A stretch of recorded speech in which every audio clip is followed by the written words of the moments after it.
Quantum Mechanics merupakan subjek yang paling digeruni pelajar fizik di universiti.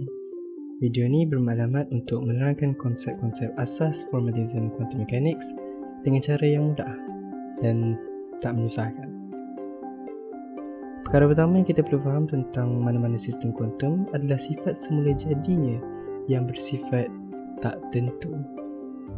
Sebarang maklumat tentang sistem kuantum tersebut adalah bergantung kepada kebarangkalian.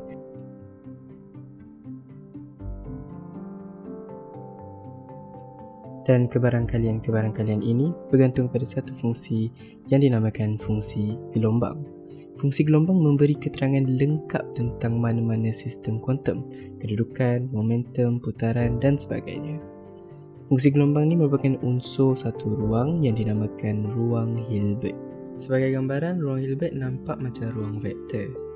Tapi dengan satu perbezaan utama, unsur ruang Hilbert mesti boleh dinormalisasikan. Satu vektor dikatakan boleh dinormalisasi bila panjangnya boleh dijadikan satu unit. Contohnya, hanya vektor yang boleh wujud di atas bulatan berjejari satu unit menjadi unsur kepada ruang Hilbert dua dimensi. Soalan, adakah vektor sifar merupakan unsur ruang Hilbert? Tak, sebab tak ada cara untuk kita jadikan magnitudnya satu unit. Untuk vektor mempunyai magnitud satu unit, kita boleh guna teorem Pythagoras untuk menjadikan panjangnya sama dengan 1. Ruang Hilbert boleh ada banyak dimensi sampai tak terhingga. Setiap asas bagi setiap dimensi merujuk kepada satu ruang cerapan bagi keadaan kuantum tersebut. Sekejap lagi aku terangkan lebih lanjut. Dalam kes dimensi yang tak terhingga, hasil tambah kuasa 2 menjadi satu kameran bagi satu fungsi yang dikuasakan 2. Syarat penormalisasian ini memberi satu gambaran penting tentang unsur ruang Hilbert, iaitu magnitud tak penting, hanya arah. Satu sistem yang unik mempunyai arah yang unik. Sistem dengan arah yang sama tapi magnitud yang berbeza merujuk kepada keadaan yang sama, memandangkan mereka boleh dinormalisasikan menjadi vektor yang sama. Dalam ruang vektor, vektor unit lebih mudah untuk digunakan. Tapi dalam ruang Hilbert, ini adalah satu syarat atau keperluan disebabkan oleh satu hukum yang dinamakan hukum Born yang akan diterangkan sebentar lagi. Dalam kes bilangan dimensi yang tak terhingga, vektor menjadi satu fungsi. Dan fungsi ni boleh dibesarkan atau dikecilkan tanpa mengubah arah bagi vektor tersebut, menandakan fungsi tersebut merujuk kepada keadaan yang sama. Walaupun magnitudnya tak mengubah keadaan tersebut, tak bermakna kita tak boleh guna magnitud ni untuk dapatkan maklumat tentang keadaan kuantum tersebut. Sekejap lagi aku terangkan lebih lanjut. Unsur ruang Hilbert dinamakan ket. Dan komponen bagi ket ini boleh bernilai kompleks. Simbol yang digunakan dalam ket mendefinisikan keadaan kuantum tersebut. Notasi braket adalah satu bahagian yang besar dalam formalism quantum mechanics. So, jom kita cover part-part penting. Dalam ruang vektor, magnitud kuasa 2 bagi satu vektor boleh diperoleh melalui satu hasil darab titik. Idea hasil darab titik ni lain sikit dalam ruang Hilbert sebab melibatkan nombor kompleks. Operasi yang seerti dalam ruang Hilbert dinamakan hasil darab dalaman, iaitu hasil darab antara satu ket dan kompleks konjugate bagi ket tersebut yang dinamakan bra. Simbol pedang kat sini, pedang ke? Macam pisau, melambangkan proses kompleks konjugate untuk unsur ruang Hilbert. Kalau satu ket dilambangkan oleh satu vektor laju, kompleks konjugate bagi ket ni merupakan bra, iaitu vektor baris bagi ket tadi tapi dengan unsurnya dikonjugatkan. Makna bagi huruf A dan B sini aku akan terangkan dalam video ni juga. Hasil darab dalaman ni bukan hasil darab yang komutatif. Maknanya kalau kita terbalikkan kedudukan ket dengan bra, kita akan dapat hasil darab yang lain, iaitu hasil darab luaran. Hasil darab luaran ni memulakan satu operator. Sekejap lagi aku terangkan apa itu operator. Ada juga benda yang dinamakan sebagai hasil darab tensor yang merujuk kepada gandingan antara dua zarah kuantum. Tapi aku tak cover dalam video ni. Sekarang jom tengok satu sistem khas di mana kedudukannya tetap. Hanya ada satu kedudukan sahaja tanpa keraguan. Keadaan ini dinamakan keadaan tentu atau determinate state. Sistem ni hanya ada satu kedudukan di X0. Dia langsung tak ada di tempat lain. Fungsi kebarangkalian ini dinamakan fungsi Dirac delta. Kalau diukur kedudukan keadaan ini, kita akan 100% yakin dapat nilai kedudukan yang sama. Sebab 100% kebarangkaliannya berada di titik itu. Macam mana kita nak dapatkan maklumat ni secara matematik? Boleh tak kita buat something dekat function ni supaya kita tak ubah keadaan, tapi kita dapat maklumat tentang kedudukan yang dipegang keadaan ini?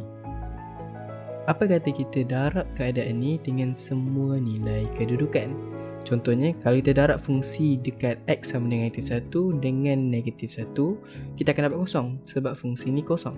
Malah kita akan dapat nilai kosong di semua tempat kecuali dekat X sama dengan 2. Sebab sistem tu hanya ada nilai dekat X sama dengan 2. Dekat titik tu sahaja, ketinggian graf akan berganda sebanyak 2 kali ganda yang asal. Apa maksud semua ni? Kita tahu keadaan yang berganda merujuk kepada keadaan yang sama. Maknanya kita tak ubah pun keadaan ni. Tapi kita boleh guna magnitude baru untuk beritahu kita maklumat tentang kedudukan yang dimiliki keadaan ini. Kalau satu sistem tu berada dalam satu sistem tentu atau keadaan tentu dengan kedudukan yang tentu, kita boleh darab setiap titik fungsi tersebut dengan nilai setiap kedudukan dan masih lagi memperoleh fungsi yang sama, cuma digandakan sebanyak nilai kedudukan yang dimiliki, memandangkan dia tak ada nilai lain selain daripada satu tempat tu sahaja. Persamaan ini serupa dengan persamaan eigen yang kita belajar dalam algebra linear. V di sini merupakan satu vektor eigen dan lambda merupakan nilai eigen. Dalam contoh ni, kita katakan keadaan ni merupakan satu keadaan eigen bagi kedudukan, di mana bila kita darabkan kedudukan ke atas keadaan ini, dia akan mengulang keadaan yang sama cuma dibesarkan sebanyak nilai kedudukan yang dimiliki, iaitu nilai eigennya.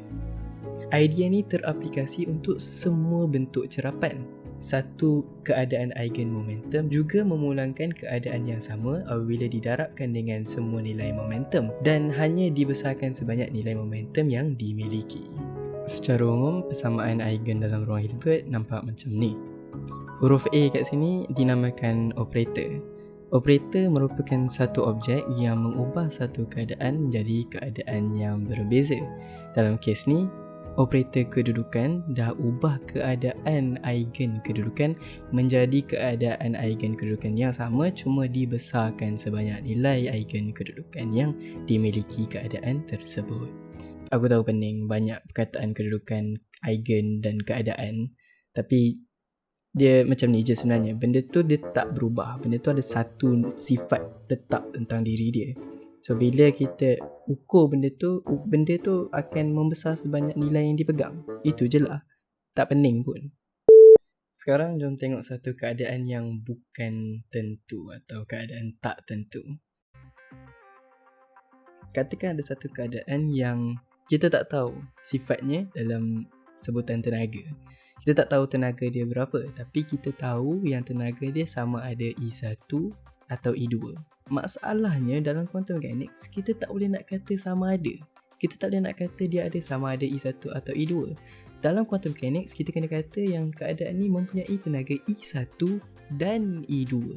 Selagi belum diukur, keadaan ni dikatakan dalam keadaan superposition atau superposisi bagi keadaan eigen E1 dan E2. Keadaan ini hanya akan memiliki satu unit tenaga apabila kita ukur. Tapi kenapa?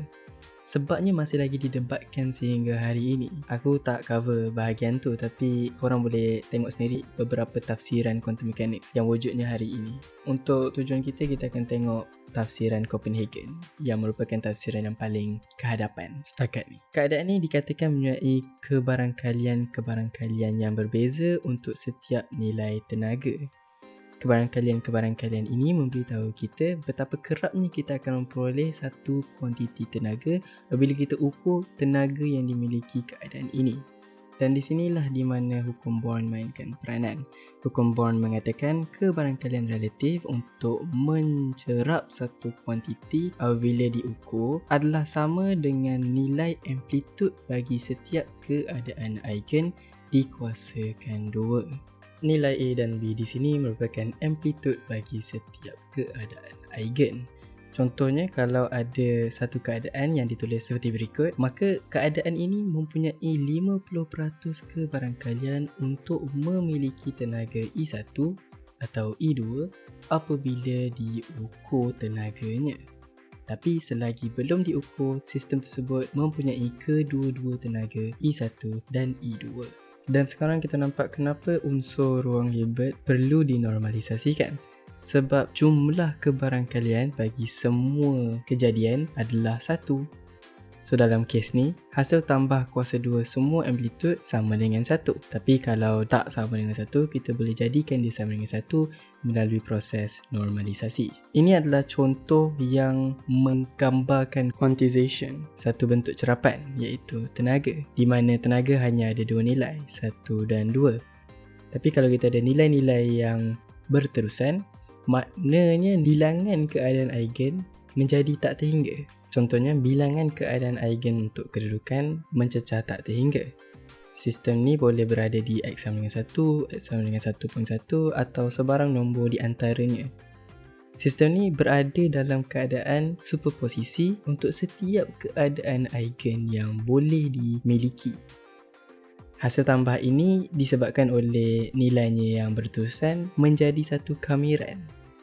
Amplitud bagi setiap keadaan eigen kini menjadi satu fungsi kedudukan yang kita panggil fungsi gelombang kedudukan sistem tersebut. Biasanya diwakili oleh simbol psi x. Momentum juga satu ruang nilai yang berterusan.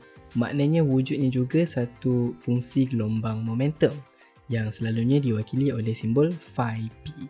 Untuk ruang yang berterusan, fungsi amplitud kuasa 2 belum memulangkan kebarangkalian, tapi memulangkan satu ketumpatan kebarangkalian, di mana kita kamirkan nilai-nilainya antara julat nilai untuk dapatkan kebarangkalian sistem tersebut mempunyai cerapan yang berada di dalam julat tersebut. Itu sahaja untuk hari ini. Ada banyak sangat yang aku tak sempat masuk, iaitu persamaan Schrödinger, angular momentum, spin. Semua tu bagi aku sangat jelas disampaikan oleh buku teks quantum mechanics. So tak ada masalah pun kalau korang baca. Tapi kalau korang nak aku buat video tentang perkara tu, boleh tinggalkan komen di ruangan komen di bawah. Satu perkara yang aku nak highlight adalah dalam kebanyakan gambaran yang aku bagi dalam bentuk graf, aku andaikan nilai-nilainya nilai yang nyata. Tapi macam yang aku ada cakap, nilai-nilainya boleh sangat bernilai kompleks. Ada sebab kenapa kita perlu benarkan fungsi gelombang ni boleh bernilai kompleks, supaya nilai eigen boleh menjadi nyata. Kalau kita selesaikan persamaan eigen untuk Hamiltonian untuk dapatkan tenaga satu sistem, bila kita tak benarkan dia bersifat kompleks, nilai cerapan bagi tenaga boleh bernilai kompleks. So untuk atasi perkara tersebut, fungsi gelombang perlu ada sifat khayalannya. So aku harap video ni bermanfaat untuk korang. Like, subscribe dan jumpa lagi dalam episod akan datang.